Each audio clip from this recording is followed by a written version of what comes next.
Hello, amazing leaders, and welcome to a podcast with myself, James Gardner. And me, Izzy Gardner. So today we have come for a lovely walk in the woods, a nice hike up through the hills to discover new places that we haven't been before. You might be able to hear the bird sound in the background. It's still chirping away, which sounds lovely. And Izzy and I are going to have a little chat about negotiation. And what we thought we would do is, if I talk about what I think negotiation is about, and then Izzy would talk about it from her perspective as a 10-year-old. So to me, negotiation means how you can get the best deal around, whether that's something for you personally or something for your business. And a lot of people don't negotiate nowadays. They just take whatever price they get given and then they order or don't at that price or on those terms. So for me, negotiation is a skill that I think we're losing, but it's very simple and easy just to ask for a better price or a better service or a better plan and see what the other person says. So that's a little bit of a summary from me about negotiation. Izzy, what do you think negotiation means and what words would you use to describe negotiation? Well, I wouldn't really say words. Well, I just think negotiation is like, the first buyer would say, I'll get this for £62, and the other buyer will say, no, 65, and then they settle on a price, really. That's what I think negotiation is. So a bit of bartering, really, to try and get a price in between what the two people think. Yeah. Yeah. Have you ever negotiated in the past on anything that you can think of, whether it was at school or for something else that you wanted? I think so. Yeah? Yeah. I can remember you negotiating with me on an orange football that you wanted at the cricket pitch fun day. Do you remember that? Oh, yeah. So what was the deal? Can you remember? I think it was sell all the loom band bracelets that my sister Georgina made. And if I sold all of them, I would get this orange football that I wanted. That's right. So first of all, you kept asking for the orange football, didn't you? And I said no, because it was more money than we wanted to spend, and you had already had quite a few things that day. So you kept on in your negotiation style and skills of kept asking me about it, and kept asking me you wanted it, and that you didn't have a football and you really wanted one, and it was a brilliant one and everything like that. So we went and had a look at it, and then we came back, and then your sister had to go to another party, I think, didn't she? Yeah. So you were left with selling off what was left in the basket of all the things that she'd made. Yeah. And there was probably at least 6 things in there, maybe 8 things in there that you had to make, or that had been made that you had to sell. I think it was 20. Wow, was there that many? Okay.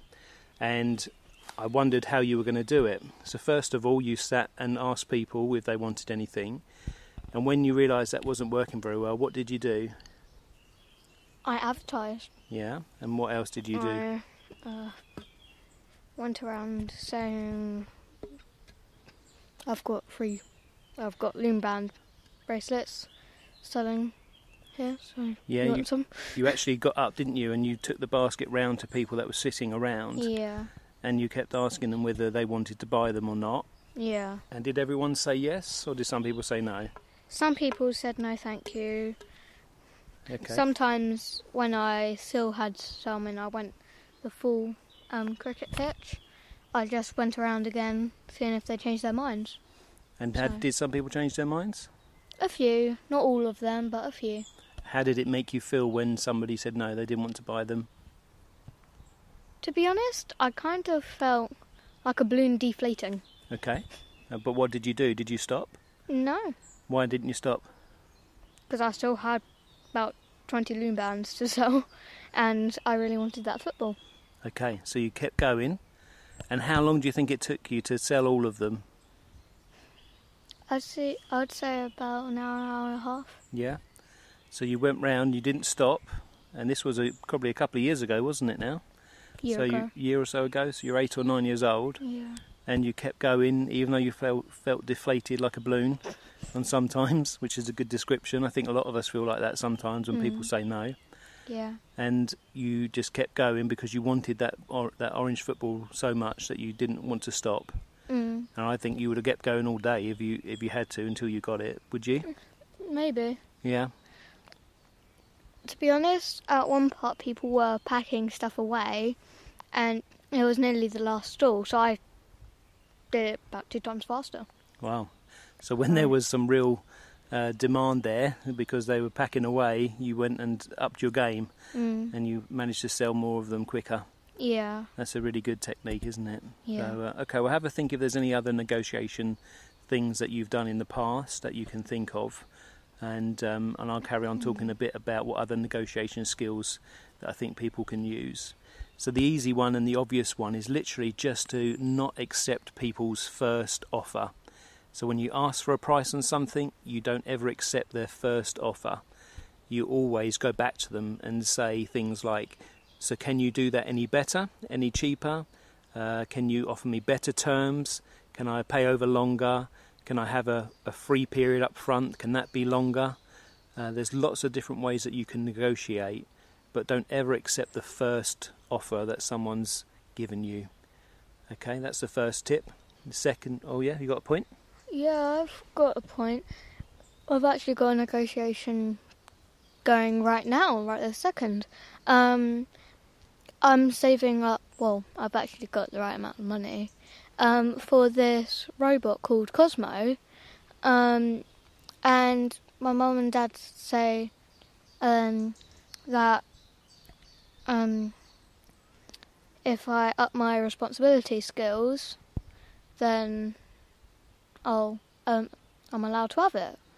So I'm kind of working on that now. That's right. So Cosmo, what is Cosmo? Tell people what that is. Cosmo is kind of like this small robot, and that has face recognition.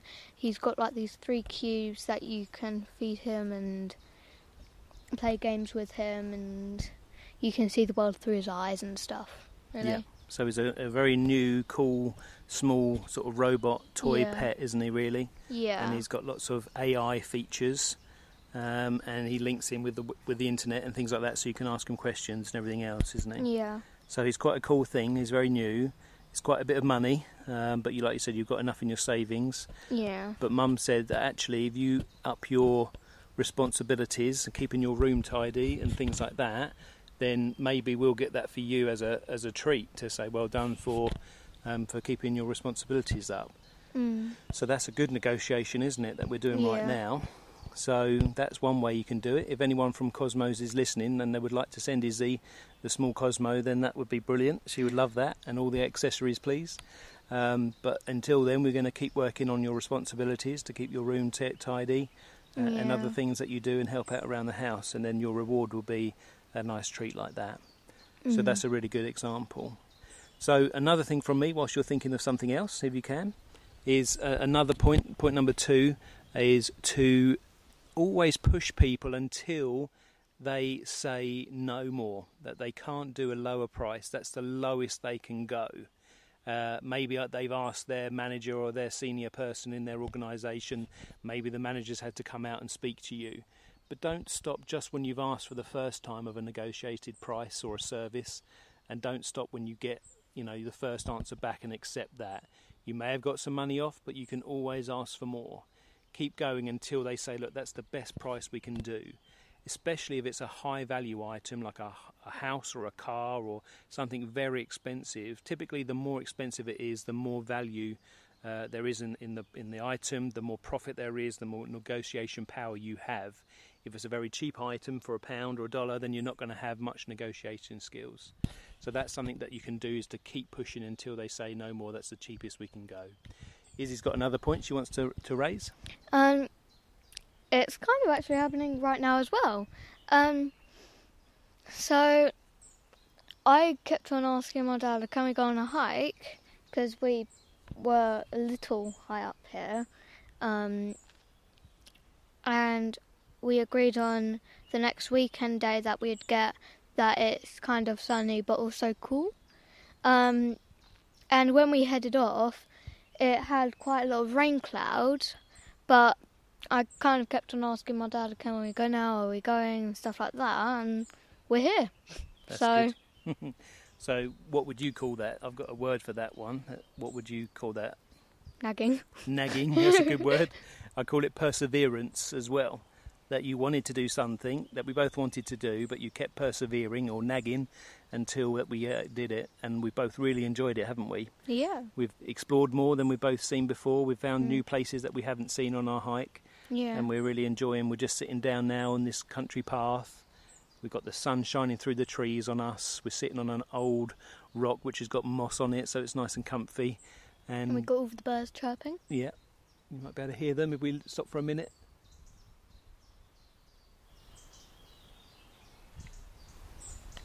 You hear the birds in the background maybe.